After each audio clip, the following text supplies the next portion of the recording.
what we're looking at is not just FASD or ADHD, we're actually looking at a general problem in North America. A problem in, I think it's too warm a little bit over here. A problem in parenting, in child rearing, in education very much, and certainly a problem in medical practice. Because what we're seeing these days, we have a lot of kids who are being diagnosed left, right, and center with all kinds of disorders, and a lot of parents are getting more and more perturbed about how to handle their children's behaviors. The North American response is one of two possible, not only possible, but one of two main approaches. The first is behavioral. And the behavioral approach, we take the behavior and we don't like it, so we try to change it. How do you change the behavior? Well, how do you punish the kid for it? And then the idea is, if you punish them enough, they won't behave that way anymore. Or we reward them for the good behavior. The idea being, if you reward them for the good behavior, then they're more likely to engage in that. Now, notice that in neither of these cases are we concerned with what's causing the behavior. We're just looking at the behavior. We like it or we don't like it, so we say more of this, less of that. Here's the punishment, here's the reward. That's the behavioral approach. Which gets us to Toronto in June of last year, where a 9-year-old kid was handcuffed in school. And what happened was that this kid had Asperger's, and he had, as a part of Asperger's, as the part of all of these childhood problems, is poor impulse control and lack of ability to read social cues. So this kid, with his inability to read, hi there. I didn't mean to exclude you. So this kid, because he's different, he's got Asperger's, he's bullied. That's what happens to these kids. They get bullied. ADHD kids get bullied more often. Asperger's kids get bullied more often. Bullying is a whole other subject. So he got really upset in the classroom, and he started yelling or screaming or something. The teachers thought that the best way to deal with this would be to lock him in a room by himself, which they did, at which point he totally lost it, proceeded to break up the furniture, at which point they called the cops. And the kid ends up in handcuffs, a 9-year-old, in a school, in this country. The debate afterwards was, did the police do the right thing in handcuffing a child? Which is, of course, a completely pointless debate and the wrong question. The right question is, because once you call the police, they're going to do what the police do. We just do restrain people. That's what they learn how to do. The right question is, why was the school so devoid of understanding of what this child behavior was all about that could only respond by trying to suppress the behavior? In other words, the school wasn't asking themselves. They had no understanding of what actually is going on in the brain of this child, poor impulse control, or what's upsetting him, and how to deal with an upset child. It's all about behavior control. So that's one approach. So, and it shows up very early in the parenting literature. If a 2-year-old doesn't behave, or a 3-year-old, what do? You banish him, time out. It's a pure behavior technique. You don't care what the kid is experiencing, feeling. You just want to control the behavior. I'll come back to timeouts later on. But the essence of it is separation. And we do that a lot with kids. Separation as a way of controlling behavior. Now the other approach, when the behavioral techniques fail, is to medicalize childhood conditions. So we have this whole panoply of childhood diagnoses. Of course, FASD, ADHD, Asperger's, Tourette's, conduct disorders, oppositional defiant disorder, pervasive developmental disorder, and so on. And being that we see them as medical problems, we also have a medical response to them, which is to medicate kids. So, thank you. So right now, in North America, we have a situation where there are 3 million of kids receiving stimulant medications. In the United States, tens of thousands in Canada. As I mentioned last night, the number of prescriptions for stimulant medications has gone up 43% in this country in the last 5 years. 5 times in the previous 15 years. 1 in 10 of American children is now said to meet the diagnostic criteria for attention deficit hyperactivity disorder. And we have 500,000 kids in the United States, many tens of thousands of Canada, including hundreds or thousands perhaps in this province, who are receiving heavy-duty antipsychotic medications, such as we give to adult schizophrenics. And these kids are not getting it because they're psychotic, they're getting it as means of behavior control. The side effects can be horrendous: weight gain, risk of diabetes, heart disease, acne, all kinds of stuff, personality changes, to the point where BC Children's Hospital has had to establish a clinic to deal with the side effects of the medication. Now the reality is that these antipsychotics have never been studied in children. We haven't got a clue what the long-term consequences will be on their brain development if they're given antipsychotics. I'm not talking about the stimulants for ADHD, I'm talking about the antipsychotics for behavior control. We don't have a clue what the long-term consequences will be. What we do know about the ADHD medications is that they don't seem to have negative consequences in the long term, but they also don't do any good in the long term. They help in short term, in behavior control and in focus, suppressing hyperactivity, but they do nothing for the child in the long term. But if it's a medical problem, we deal with it by means of a medical solution. The assumption, of course, is that we don't know what causes these behaviors, or if it's a medical problem, it's probably genetic. And most clinicians that deal with ADHD are still assuming that it's a genetic condition that you inherit. So for example, I've been diagnosed with ADHD, which I have, as have a couple of my kids. There's the proof, it's got to be genetic. You passed it on genetically.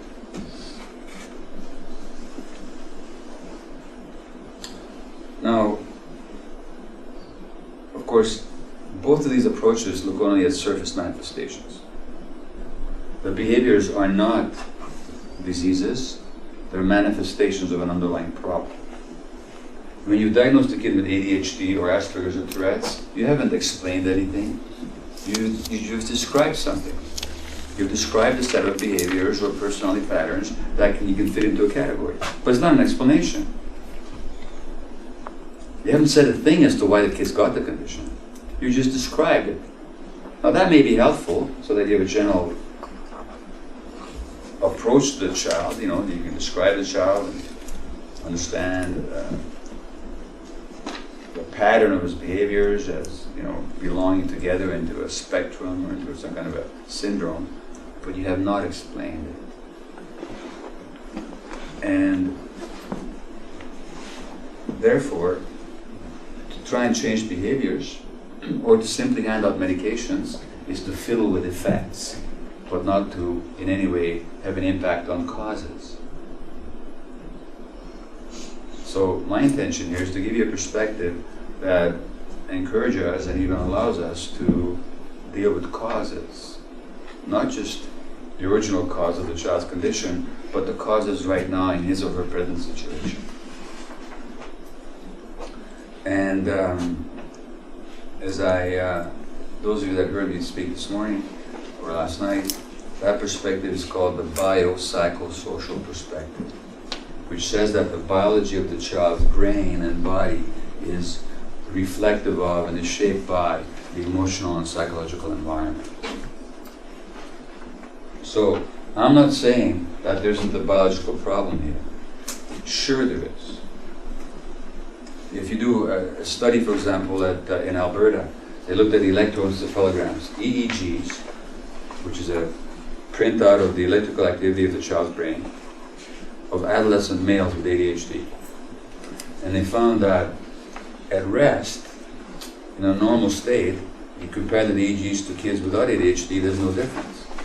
But then when you give these kids a math problem, in the non-ADHD group, the frontal lobe of the brain, the front part here, shows increased fast wave activity. In other words, the brain is starting to do more work to solve the math problem in the brain of the ADHD child.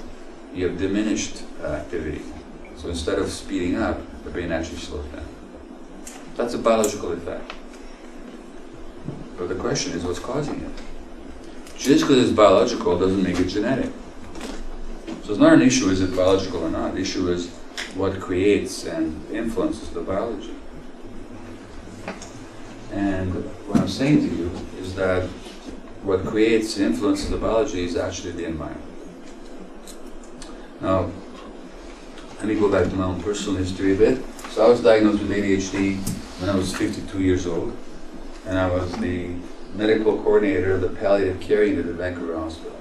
And I was a busy and accomplished family physician, and I was writing a weekly medical column for the Globe and Mail. And the social worker on the unit, Betsy Jo Spicer, said, I want to have coffee with you.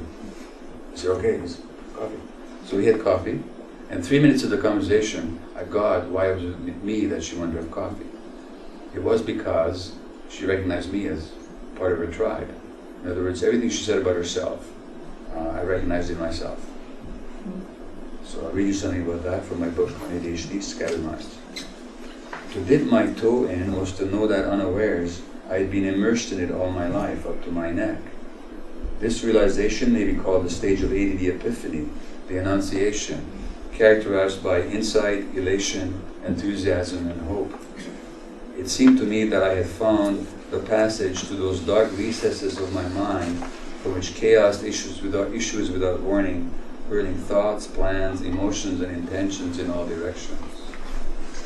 I felt I had discovered what it was that had always kept me from attaining psychological integrity, wholeness, reconciliation, and joining together of the disharmonious fragments of my mind. ADD seemed to explain many of my behavior patterns, thought processes, childish emotional reactions, my workaholism and other addictive tendencies, the sudden eruptions of bad temper and complete irrationality. You're wondering, who, you? No. The conflicts in my marriage and my Jekyll and Hyde ways of relating to my children. So, what I'm going to tell you here is about is impulse control. Now, one of the traits, ADHD's got 3 major traits, by the way, which are also salient traits of Fasd, as you'll notice. For impulse control being one of them. And impulse control means just what it sounds like. Impulses are not thoughts that we consciously necessarily even aware of, or at least sometimes not till too late. Impulses are urges to behave, to do something, that arise from the lower brain centers. So the example I might give is, let's say, you're sitting there, Martin, with 3 really good-looking cookies. And I might have the impulse to grab one of them and shove it in my mouth. That's fine, nothing wrong with that impulse. But something up here in the gray matter of my brain, the cortex, is meant to say, not yours, his. You're a lecturer right now. You're supposed to be speaking and not eating cookies. And if you do that, you might never get invited back to Smithers. Okay? That's basically impulse regulation. Now, those are not conscious thoughts. There's just a circuit with all that information that says, Now, in kids with ADHD, Fasd, Tourette's, Asperger's, autism, conduct disorders, etc., there's poor impulse control. And, by the way, in what adults do you also have poor impulse control? Saliently. I mean, in many adults you do. But what adults specifically? Well, addicts, of course. You know, so that they'll do the thing that they know is not good for them because there's no impulse regulation. If you do brain scans on drug addicts, the commonest finding is that the part of the brain that's meant to regulate impulses just doesn't function.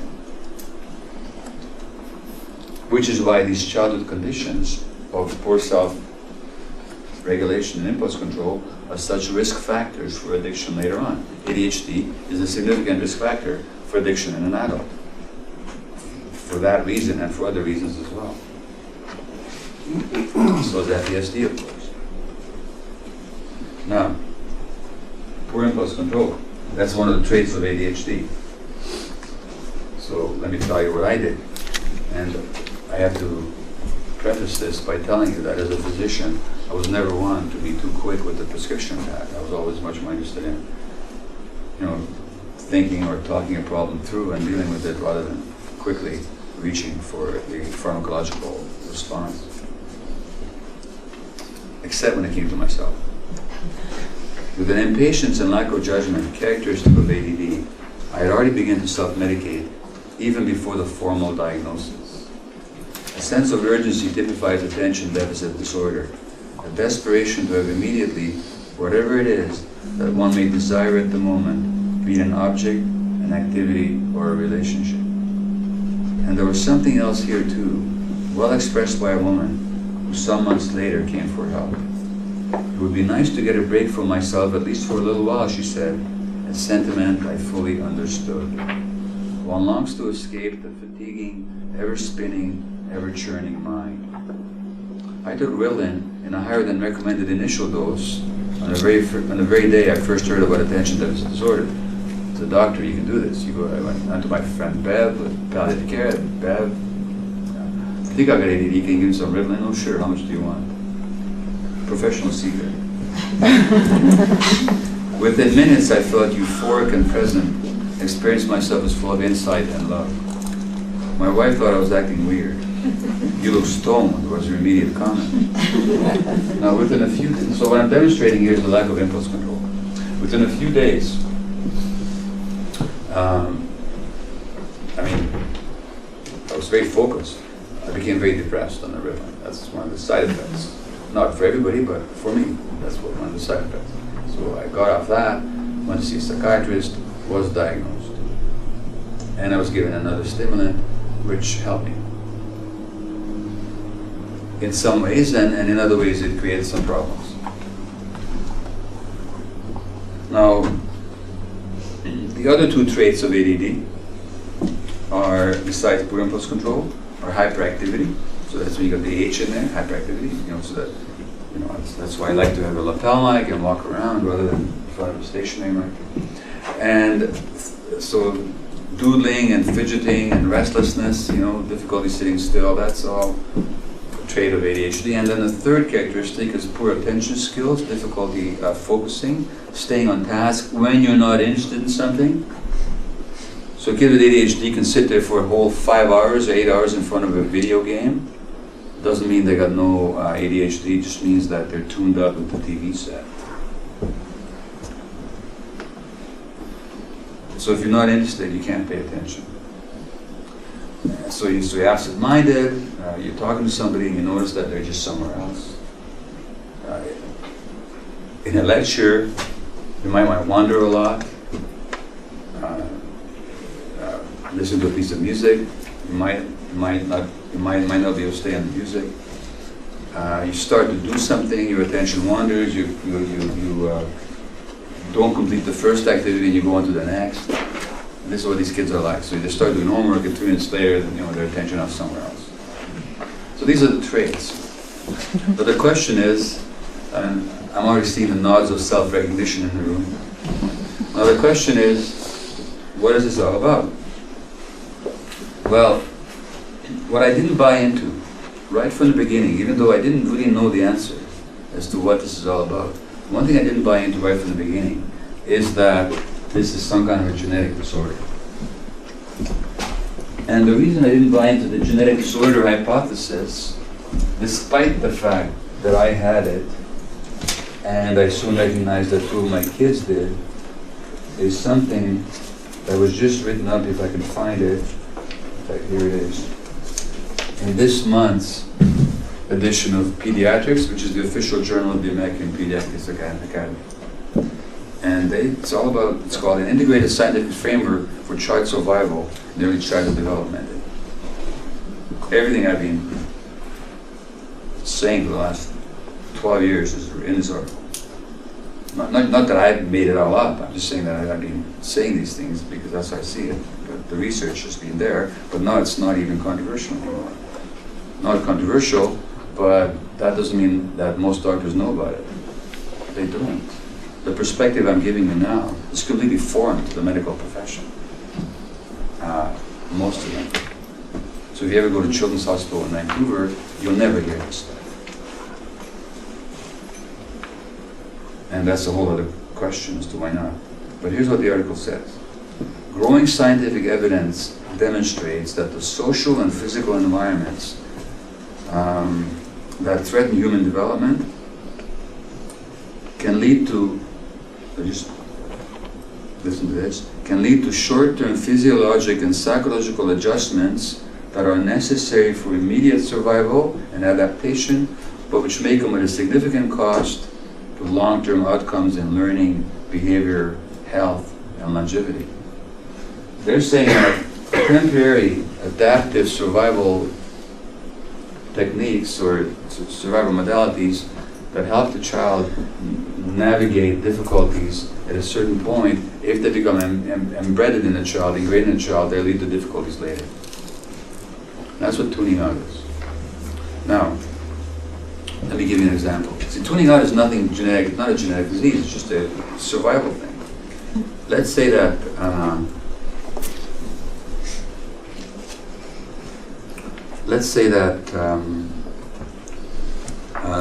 you were sitting here with a bad bellyache and all kinds of anxiety about your mortgage. Okay? Those are two stressful things. But let's say you got a text message saying that somebody you love and care about is in the emergency ward with severe injury. What would happen to your concern about mortgage or your bellyache? You totally tune them out in order to adapt to the needs of the situation. Is that a good thing or a bad thing? It's a good thing in the short term. But what happens if you tune out in the long term? Now you don't pay attention to what matters, and you get disconnected from your body. Is that a good thing or a bad thing? So the question is, how does a temporary state that serves the survival function becomes a long-term trait? Okay? So tuning out is actually just a self-defense under certain situations. The question is, why does it get programmed into the brain? Under what conditions? Now, again, I'm not saying the thing is not biological. Obviously, the kid is hyperactive and can't focus, or an adult for that matter, and they take a Ritalin tablet or a Dexedrine or Concerta or Adderall or whatever they take, and now they can focus and can calm down. That means that something biologically has happened in the brain. So we're talking about a biological effect. The real question is, what creates the biology? Again, the conventional explanation that is simply passed on genetically. But you see, that's a problem. It's an intellectual problem, because if it's genetic, if all these conditions are significantly genetic, then why are they increasing? Genes don't change in a population over 10 years, 15 years, 500 years, 1,000 years. So for something to be genetic, you need a much longer time for it to show up. When things are increasing to such a degree, we know we're not talking about heritable problems. We've got to be talking about something in the environment. So that alone should tell us. Now, what I truly didn't know, because nobody in medical school has talked about those things when I went to school 32 years ago or 35 years ago, and nobody talks about them now,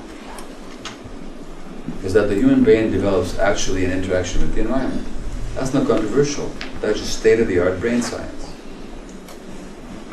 The human brain actually develops an interaction with the environment. So which circuits develop and which do not has to do with the input from the environment. So for example, if you have a child with perfectly good eyes and good genes at birth, and you put him in a dark room for 5 years so he never sees light, he'll be blind thereafter for the rest of his life. Because for the development of the 30 or so circuits that make up the visual apparatus, you need the input of light waves. If there's no light there, even the few circuits that are present at birth will atrophy and die, and new ones will not develop, and that child is blind for the rest of his life. This is a critical period for the development of the visual circuits, which require the input of light. Now, it's not any different for the circuits of impulse regulation, emotional self-regulation, Emotional self-regulation simply means that it's like the thermostat in this room. If it's too cold, the heat will come on. If it's too warm, the air conditioner will come on to keep an even temperature. Because human beings can only function within a certain range of comfortable temperature. Or any creature can only can. Well, emotionally, it's the same thing. We can't function at the extremes of upset and rage or elation. When somebody is at those extremes, we call them bipolar.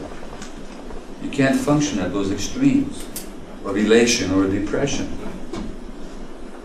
So there has to be some internal thermostat that brings us back to emotional balance. And that's the function of certain circuits in the brain. Now these kids lack it. So one of the other things that these kids lack, FSD kids, ADHD kids, all these other kids, they lack the capacity to regulate themselves emotionally.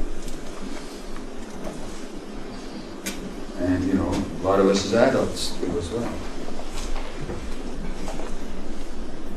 Now, the regulation of the body so that we're not hyperactive, so we can sit still, that's a developmental thing. It has to develop or it doesn't develop. The ability to pay attention. Infants have no capacity to focus. It has to develop.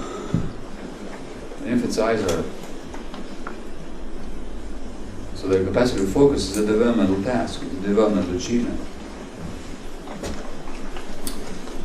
Now, as I said, just as the stimulation of light waves is required for the development of the visual circuits, in the same way, the stimulation from the environment is required for the development of all these other circuits that are impaired in all these conditions that we're talking about, from FASD to ADHD to everything else that I've mentioned.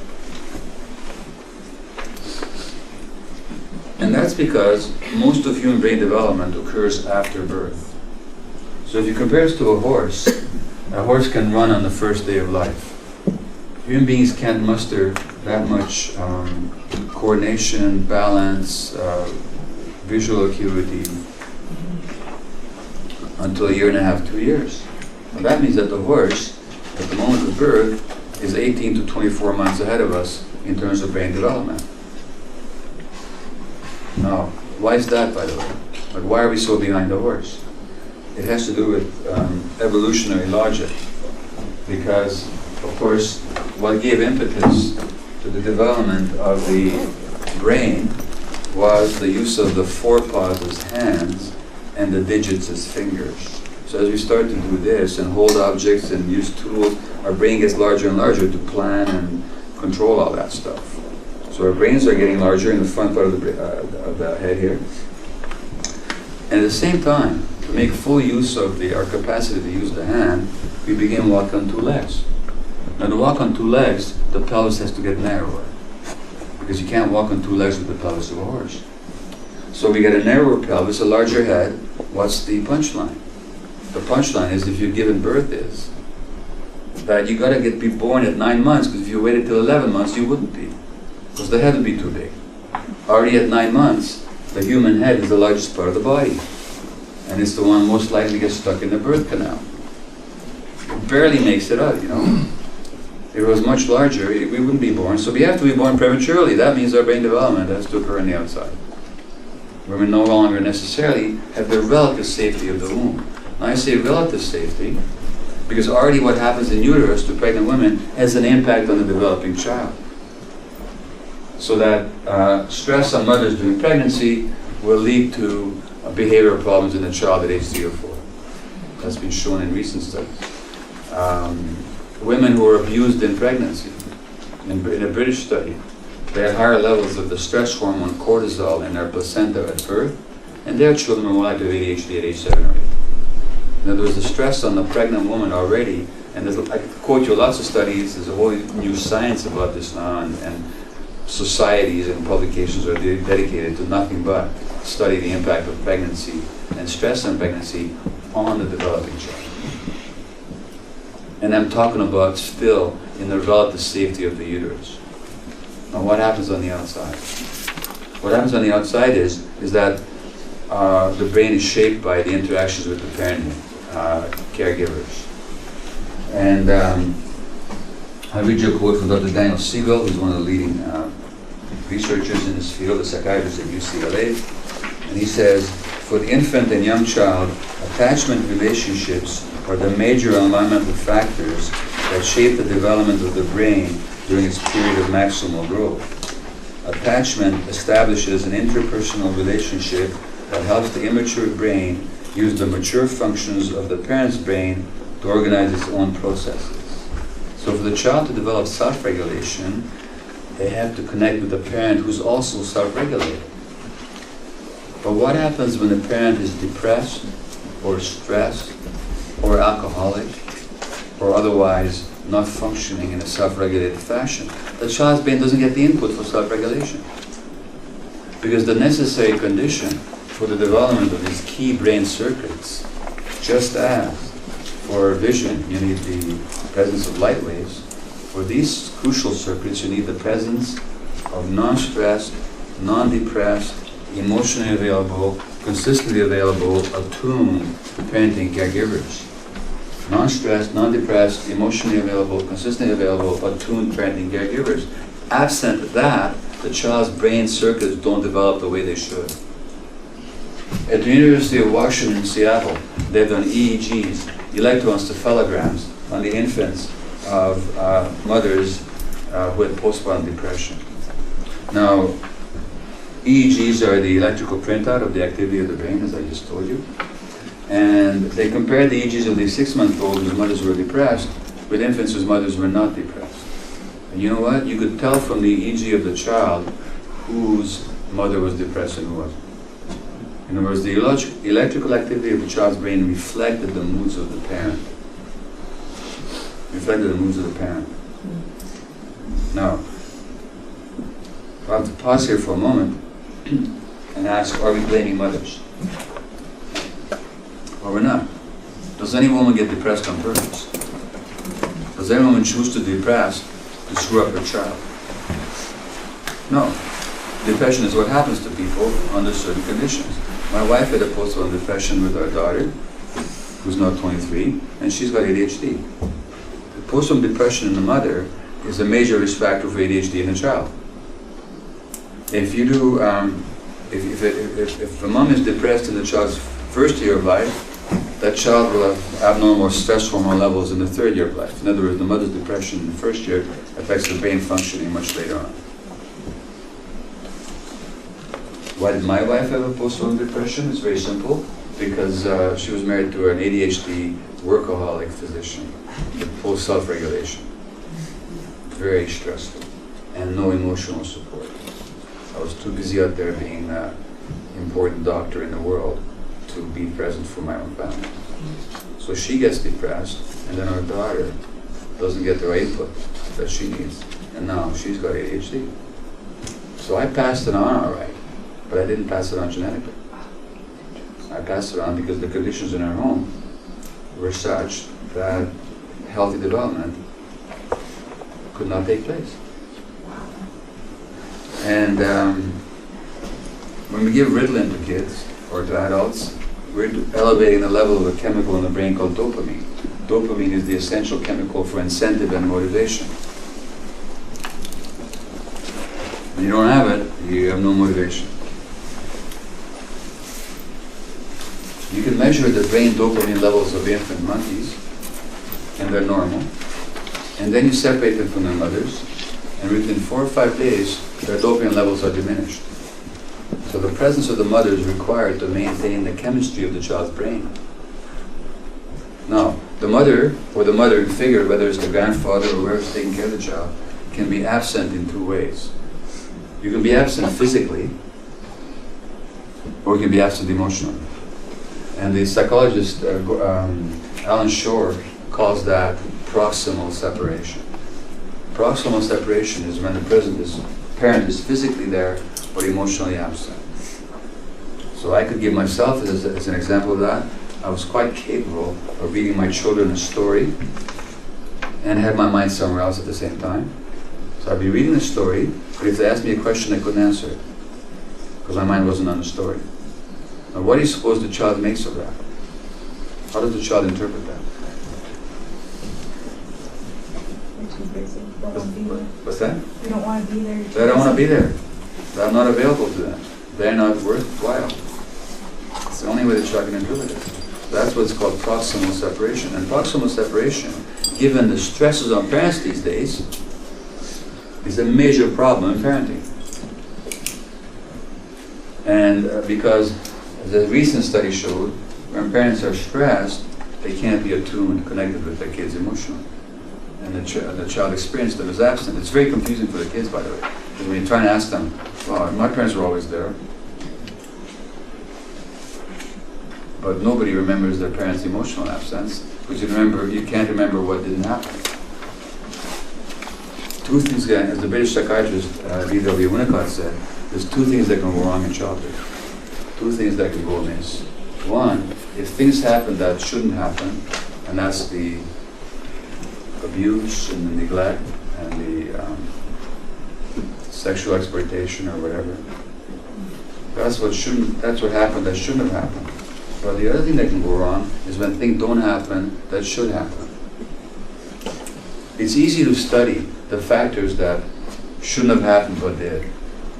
So you can ask people, was there addiction in your family? Were your parents jailed? Did your father beat your mother? Were you abused? Those are the things that shouldn't have happened. It's harder to study, but just as important, when things didn't happen that should have. And I've talked to so many people that tell me, oh yeah, I know my parents were loving, wonderful people. And they were. But then you ask the question, when you're upset as a child, who did you talk to? Nobody. Well, that's what should have happened. Is that there should have been somebody there to really see the child and to recognize the child's distress. That's often lacking. Not because the parents don't love the child or don't do their best, because they're too distracted, too stressed, or they're dealing with their own unresolved issues, or not dealing with them. I talked about attunement. Now, attunement is an important. Okay, so let me go back to brain development before I get there. So brain development. So much of that happens in the first few years of life. So 80 or 90% of the development of the brain happens after birth. By the third year of life, the end of that, the human brain is 80% adult size, or 90% adult size. The human body is only 17 or 18% adult size. There's a rapid period of development, or a period of rapid development. So there are times in the first year of life when literally every second, so consider this space of time, in that space of time, 1 billion connections are being made in the brain. So it's a highly sensitive period. And the environment decides or influences which circuits will survive and which circuits get pruned out. The babies get many more circuits than they need, many more connections than they need. It's a little jungle.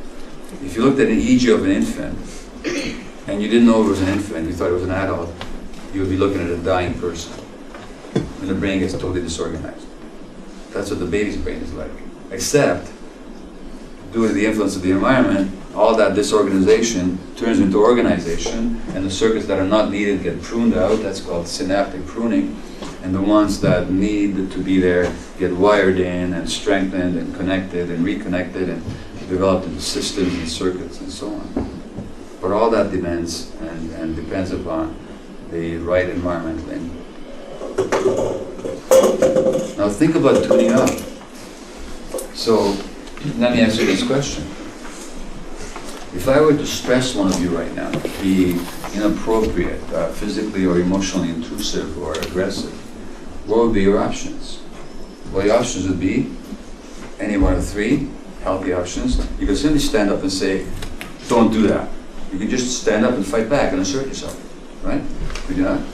The other thing you can do is just walk out to the door and say, listen, I didn't come here to be abused, like with this workshop. Just walk out. Your third option would be, if you couldn't do the first two, is that given that there's 50 or so people here in the room with you, you could ask for help.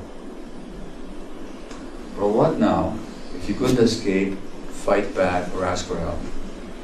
Then how would your brain handle it? Well, one of the ways your brain would handle it would be to tune it out, so that to protect yourself from the pain of it. So the tuning out, again, is a survival technique. But what happens if you're an infant and your parents are stressed, which means that you're stressed, because you're picking up on your parents' stresses. So that your parents are stressed and you're stressed, can you fight back, escape, or ask for help? You can't. What do? You tune out. You tune out when your brain is developing. You tune out when every second and brilliant connections are being made. And then the tuning out is wired into your brain. It becomes the default setting of your brain. 7 years later, you're diagnosed with ADHD. Genetic disease. The heck it is. Furthermore, your dopamine circuits, those motivational circuits, didn't develop either. So now you need a dopamine medication like Ritalin or Dextramine to help you focus and to get things done. Simply because the early environment was so stressed. Now, when it comes to Fasd and ADHD, first of all, you can notice that all the behavioral traits of ADHD are also true of the behavioral traits of Fasd. Poor impulse control, lack of emotional self-regulation, hyperactivity, low ability to concentrate.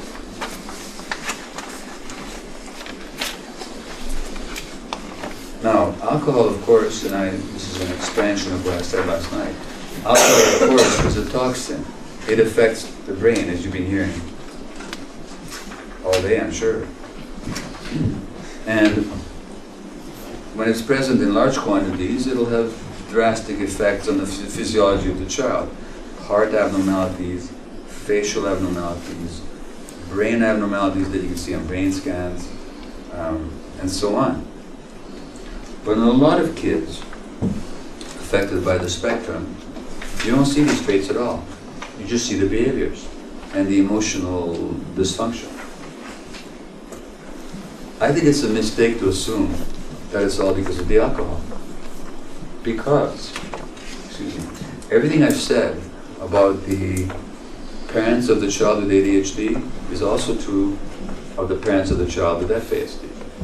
Now, any woman who drinks is by definition a stressed woman. That's why she drinks. The alcohol is her attempt to soothe her emotional pain that usually goes back to her own trauma as a child, which she's been carrying all her life. Because she was traumatized, and that's not my opinion, the large-scale studies again show that the more adversity there is in childhood, in other words, physical, sexual, emotional abuse, and all these other factors like parental absence or violence in the family and so on, the greater the risk of alcoholism, the greater the risk of obesity, the greater the risk of addiction, and so on and so forth. So the alcoholic is simply somebody who was traumatized as a child and is using the alcohol to soothe their emotional pain and to get their mind into a more acceptable state. Likely, of course, if they had those experiences in childhood, they have not created for themselves a stress-free environment as adults either. More than likely, they'll be in a relationship with a male alcoholic, perhaps, or in an abusive relationship, and in many ways leading a life that's full of stress. Now, is it just the alcohol that's affecting that infant in the uterus? Heck no. It's also all the stress on the woman, for the same reasons I've already explained. And that child is not born into a happy environment. Because if the parents are drinkers, that child is born into a highly stressed and unstable environment. So all those years of brain development are occurring under conditions of high stress, having that impact on a child's brain circuits. So what I'm saying is that the relationship between Fasd and ADHD is very simple. They both come from the same source. Stress in the parenting environment. With the addition that in the fetal alcohol syndrome situation, you also have the added effect of alcohol to lesser or greater degrees.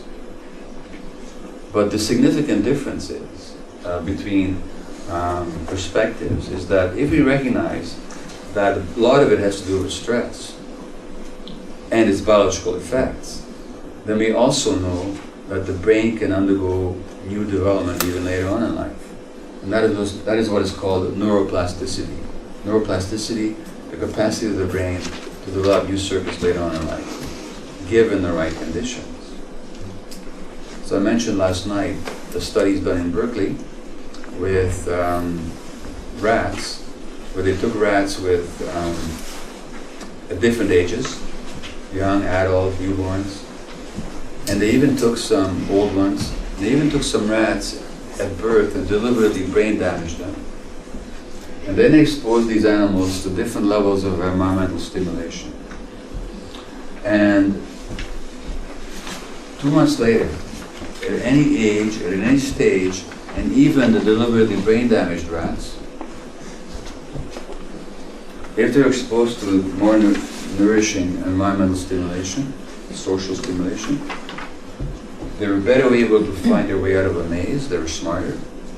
And when you autopsied them, in the front part of the brain, they had larger nerve cells, with more connections, and richer blood supply. In other words, the environmental stimulation led to positive changes in the very physiology and structure of the brain.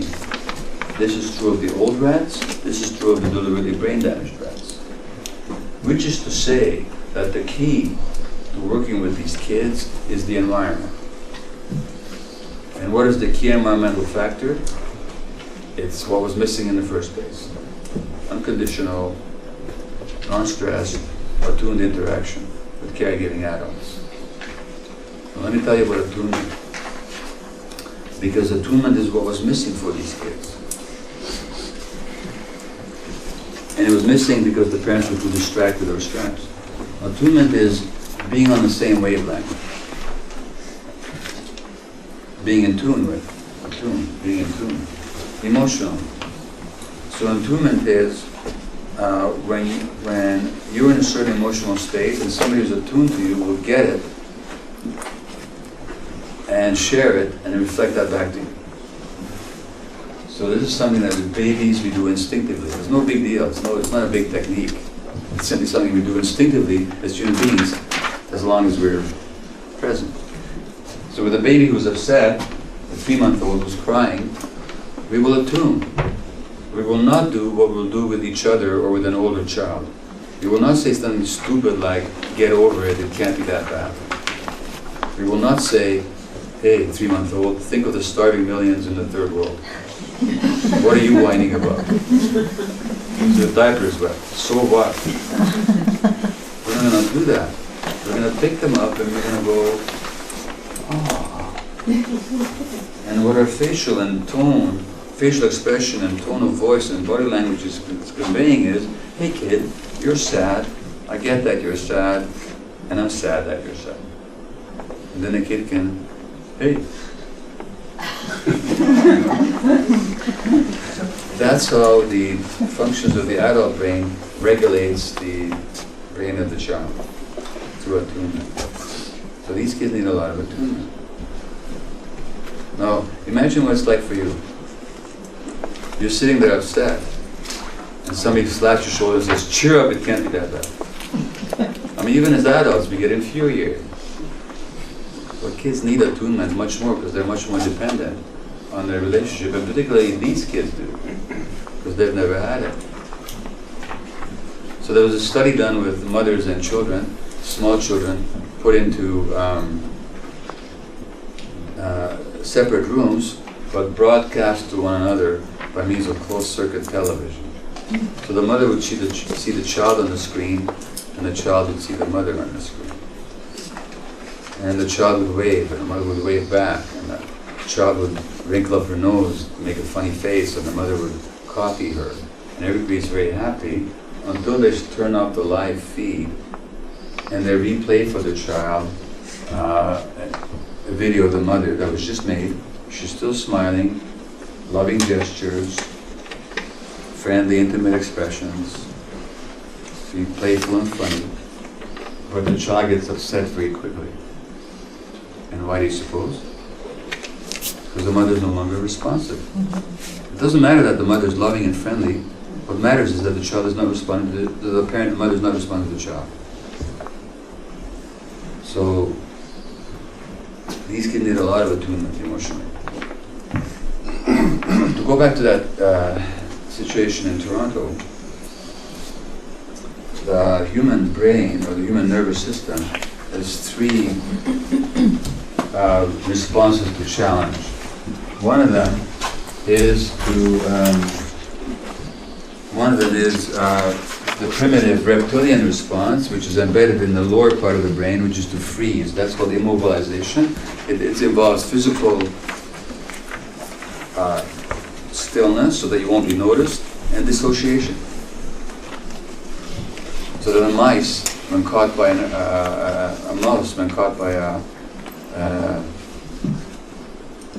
cat, will actually dissociate.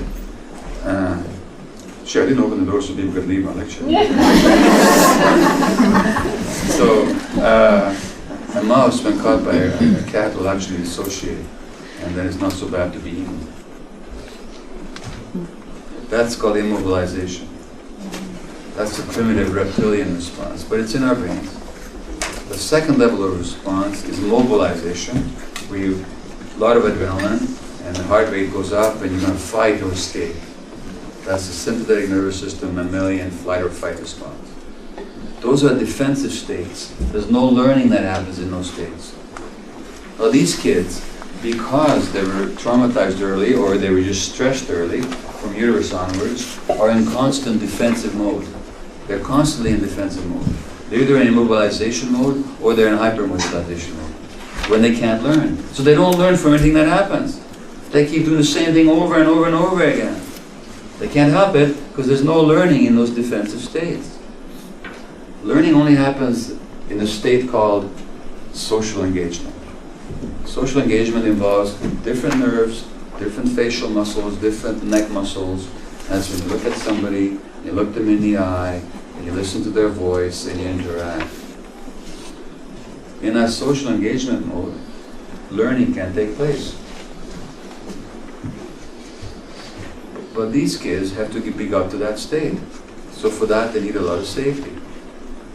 Here in the temporal lobe, on each side of the brain, we have sensors. Just like the thermostat.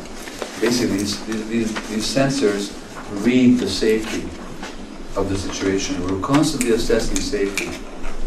We're all doing this all the time. We're assessing safety. When we're not safe, we respond in different ways. The problem, of course, is that when the early environment was difficult, stressful, or traumatic, our proper ability to assess safety may not develop well. So sometimes we'll put ourselves into situations that are not safe and think that they are. And that's why women traumatized often go into very unsafe relationships. And sometimes we don't see safety when it's there. So we're not able to relax even when we're safe. So a lot of extra input has to happen to make these kids feel safe.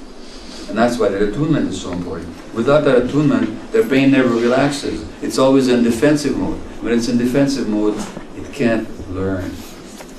So no adaptation happens, no development happens. And that's why the essential condition for development is unconditional loving acceptance, attunement, support, and the presence of the adults.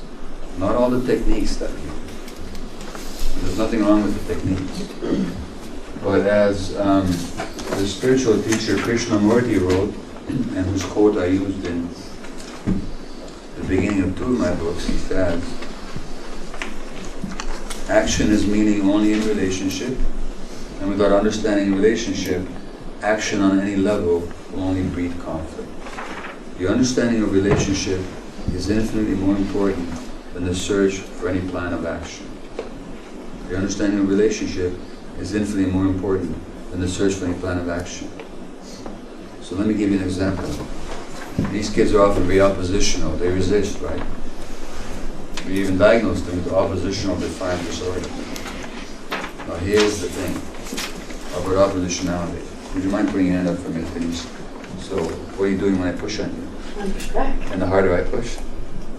Push back because I don't want you in my life. Yeah, right. Gee, you don't? Okay. So the harder I push, the harder you push back. Okay? That's a natural human resistance to coercion.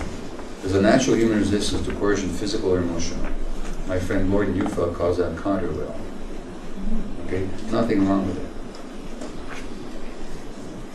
Now, when we say that a kid is oppositional, we're saying something about them. But in this interaction between Denise and I, she wasn't alone in it. I was there too. I was pushing on her. That's why she pushed back. Why would I diagnose her with being oppositional instead of looking at the relationship? In other words, oppositionality is not a trait of the child. It's a function of the relationship. Now what mitigates oppositionality is relationship, right? If you and I were in a different relationship, you might want me in your lap. You know, there's some people that you do want in your lap in your life. You know, and many others that you don't. So what mitigates oppositionality is relationship. If I mistake your oppositionality for some innate trait of yours, and I try to change it behaviorally by pushing harder on you, you're just going to push harder back. If I want you not to be oppositional, I have to build a relationship with you. That's the key with these kids. When we just try and focus on the behaviors, we do harm. That's what Krishnamurti says. Without understanding relationship, any plan of action will only breed conflict. Now think of the time out situation, the separation. When we say to a 3-year-old, okay, time out, what are we saying? We're saying to the child, you know kid, I know what your biggest need is. Your biggest need is the attachment relationship in which you can feel safe and nurtured with me. And hence, I also happen to know what your biggest fear is, which is the loss of that relationship. And you know what? I'm going to use that against you every time I don't like what you do. Are we increasing the child's sense of safety, or are we decreasing it? We're getting the behavior that we want, because the kids, oh yeah, okay, I'll be good. The 3-year-old can't stand the separation from the parent, unless they're already detached. So, the issue in ADHD, FASD, any of these related childhood conditions is not short-term behavioral goals, but long-term developmental goals.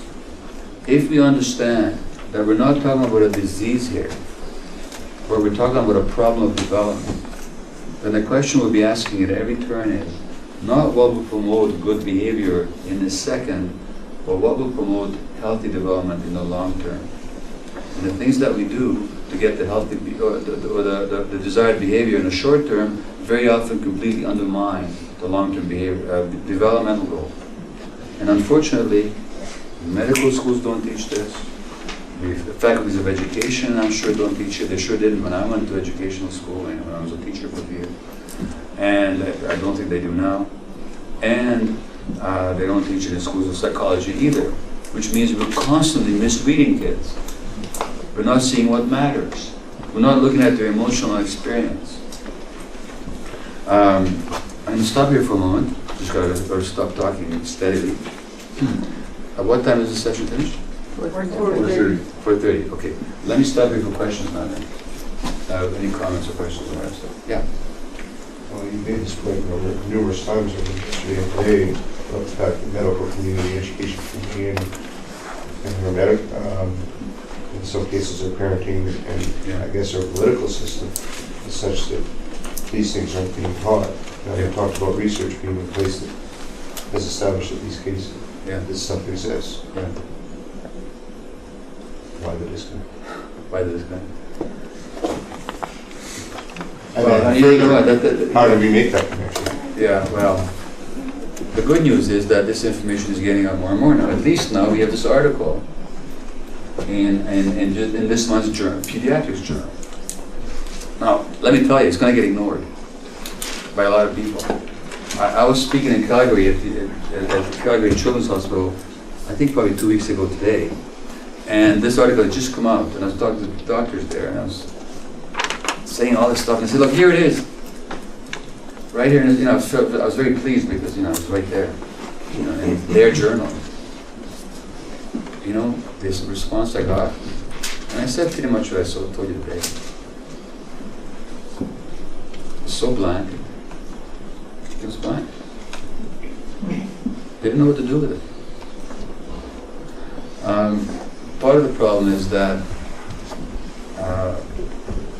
I could put the problem into the lap of the medical profession, is that we're just not training people the way we should. Of course, the influence of the pharmaceutical companies has a lot to do with it, because the research is mostly funded by pharmaceuticals. This research was not, but most research is. There's no profits to be made in nurturing relationships. Lots of profits to be made in selling drugs. So what gets printed in the medical journals is stuff that's funded by people who've got a profit motive. That's an obvious fact. The fact that a lot of people that go into medical school are people who are very stressed and workaholics and all that, they haven't dealt with their own stuff, that also contributes to it. But you know, it's beyond that.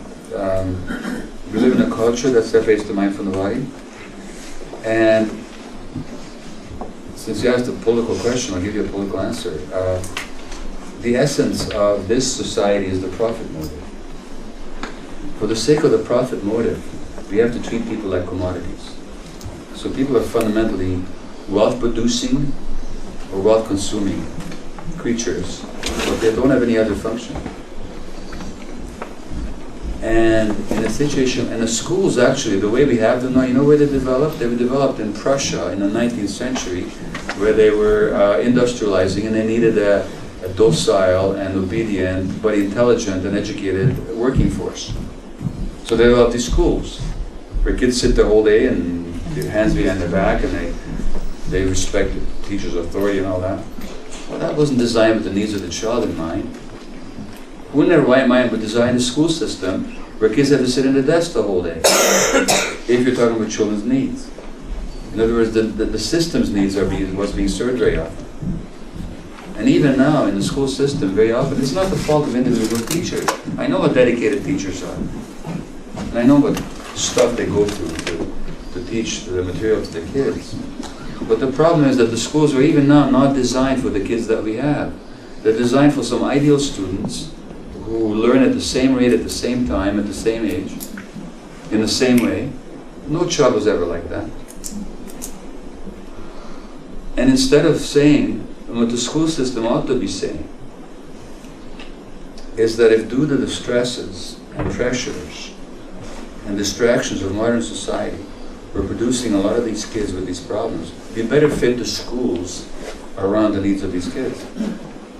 And if we did, we'd have a very different situation in the classroom and in the school setting. But no, we try and fit the kid in, and when the kid doesn't fit in, then we label them, and we medicate them, and we deal with their behavior. So, you know, I could go on much longer about your question, but there's a huge systemic bias against this kind of understanding. Well, and one of the reasons I ask it is because we're about to go through an educational change in our province that's on the books right now. Which is individualized education. Which means? Well, nobody's been able to articulate that to the best of my, and I've gone to many presentations. But one of the things that hasn't come up with that I've heard or observed is how do we deal with the issues that are arising and the labeling of kids. Yeah. They're talking about individualization so that kids can reach their potential and blah, blah, blah. But again, it's based on that model of the ideal student that's being able to make rational decisions about what they want or need in their education. That's right. And I haven't seen anybody be able to articulate how it's going to help the kids that I want. Exactly. In fact, it's not. And it's designed again, as you say, for that ideal student. And you know, in the States now, but also in Canada, pretty soon, there's going to be more and more pressure for computerized teaching, where kids actually stay at home and they learn their computer. Now that's fine for the self-motivated child. Mm-hmm. They can afford the device. Sorry? They can afford the device. They can afford the device, yeah. But what about the children who are not self-regulated? You know, that's going to be, because people need that, they need your voice. Yeah. They need your facial expression, they need your presence, they need your friendly pat on their back, you need that smile on your face to feel that safety where they can open up and learn. They're not going to get that from a computer. I mean, we're going in we're running headlong in the wrong direction.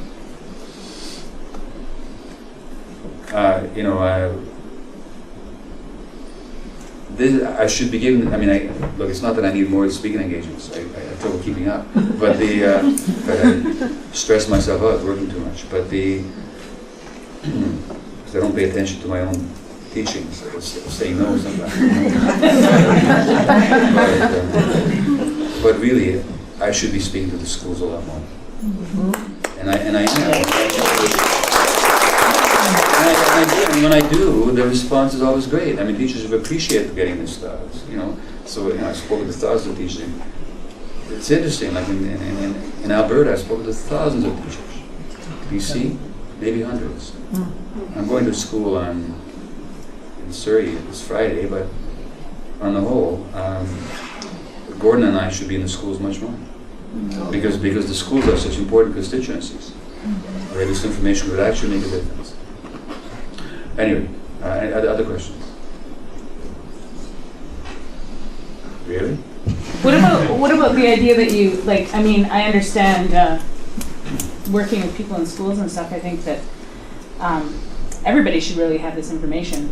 Yeah. But I think that, I know that lots of people who work in the school system and stuff like that too, a lot of it has to do with policy, Yeah. what's happening. You know, I know people who teach and have ideas and stuff like that, and then Yeah. find themselves in positions where they can't actually do what they want to do because they're being dictated from a whole different level that manipulates how they educate. You know, So, I mean... and all the standardized tests and all that nonsense. Yeah. Yeah. IEPs. Yeah, I understand what you're saying. Look, I think that the best thing I can say, it's a huge problem which you can't resolve actually. But I advise people to be subversives.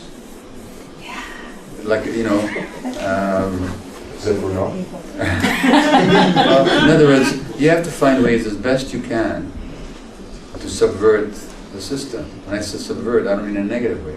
I mean to do what kids need, regardless of the system, as best you can. You know, and it's the same as my dilemma as a medical doctor, or any physician who goes beyond the narrow confines of what was taught in medical school. You have to kind of go, you know, stay clean and respectable and knowledgeable, but do what you know as best you can. And that can make a difference to the lives of a lot of kids. Okay, any other questions? Yeah. It kind of reminds me of like a lot of what you're speaking of and a lot of what everybody else has been speaking of is kind of around the idea of increasing social capital for families. Yes.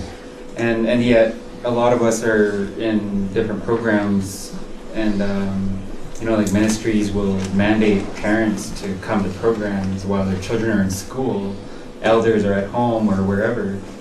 And the generations are all just separated all day throughout the whole week.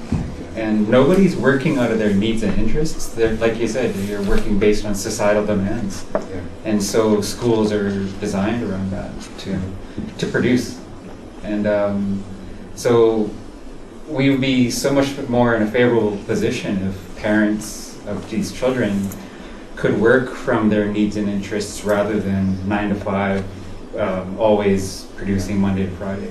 And one of the things that I was thinking of was like, wow, you know, like I'd be so much better off if my office was in the outdoors only, and if anybody wanted to access me, that's where I'm at, and my kids are with me. You might be a bit cold today. Yeah, oh, I'd love that. Would you? Yeah. Yeah, and like when I think about it, like my daughter's in school, my son's in daycare, Yeah. I'm here, my wife's somewhere else, Yeah. you know. It's very, very rare if we can all come together and be in the moment and be present.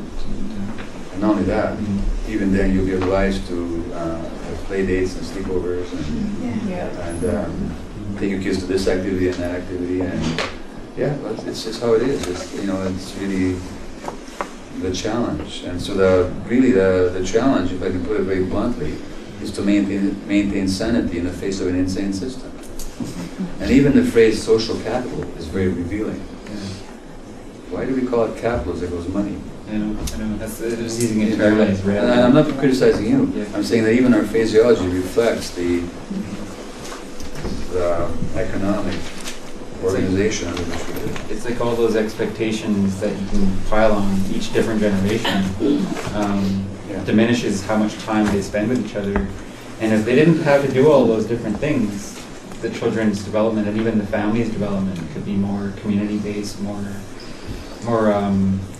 cultural, Absolutely. and we'll probably see a lot less of the struggle. Absolutely. So thank you. So I'd like to leave you on a positive note, which is that at the same time as socially, you might say things are getting more difficult, more and more people are waking up to how it is. And more and more people are recognizing there's information about child development and early brain development. It's much more prevalently available now than it was even 5 years ago. And again, it doesn't matter how troubled these kids are, their potential is enormous if we give them the right environment. And the biggest impact that you can have as individuals with an individual child is simply the relationship that you can provide, and you can do that in the space of 5 minutes.